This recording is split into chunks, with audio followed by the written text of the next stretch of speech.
2020 December Palakkad നഗരസഭാ ഭരണം BJP പിടിച്ചു. വിജയാഘാതം നടത്തിയ പാലക്കാട്ടെ സംഘപരിവാർ പ്രവർത്തകർ നഗരസഭാ കാര്യാലയത്തിന്റെ മുകളിൽ RSS പതാകയും ജയശ്രീറാം ബാനറും കെട്ടി. ആ കാഴ്ച കണ്ട് മതേതര കേരളം ഞെട്ടി. പക്ഷേ അന്ന് കോൺഗ്രസോ മുസ്ലിം ലീഗോ വാ തുറന്ന് ഒരക്ഷരം മിണ്ടിയില്ല. എങ്ങനെ വാ തുറക്കും?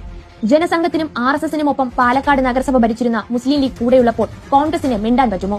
1968 മുതൽ 1979 വരെ 11 വർഷമാണ് ലീഗ് RSSനൊപ്പം പാലക്കാട് നഗരസഭ ഭരിച്ചത്.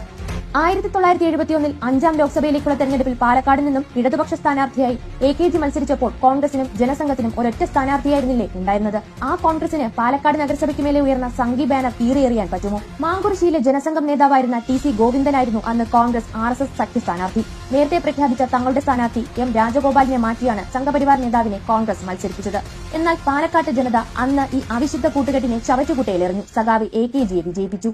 പാലക്കാട് ജില്ലയിൽ കോൺഗ്രസ് RSS ബന്ധങ്ങൾ ഉണ്ടാവുന്നത് അതാദ്യമായിട്ടല്ല. 1960 നിയമസഭാ തെരഞ്ഞെടുപ്പിൽ പട്ടാമ്പിയിൽ കണ്ടതും ഇതേ അവിശുദ്ധ കൂട്ടുകെട്ടായിരുന്നു. അന്ന് പട്ടാമ്പിയിൽ P മാധവമേനോനെ മത്സരിപ്പിക്കാനാണ് ജനസംഘം തീരുമാനിച്ചത്.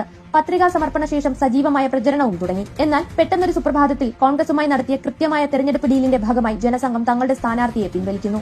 അന്ന് ജനസംഘം പരസ്യമായാണ് കോൺഗ്രസ് സ്ഥാനാർത്ഥിക്ക് പിന്തുണ നൽകിയത്. EMSനെ തോൽപ്പിക്കാൻ കോൺഗ്രസുമായി സഹകരിക്കുന്നുവെന്നാണ് ജനസംഘം ആ ഘട്ടത്തിൽ പറഞ്ഞിരുന്നത്. കോൺഗ്രസ് നേതാവ് A രാഘവൻ നായരായിരുന്നു അന്ന് കോൺഗ്രസ് ലീഗ് PSP സഖ്യത്തിന്റെ സ്ഥാനാർത്ഥിയായി മത്സരിച്ചത്.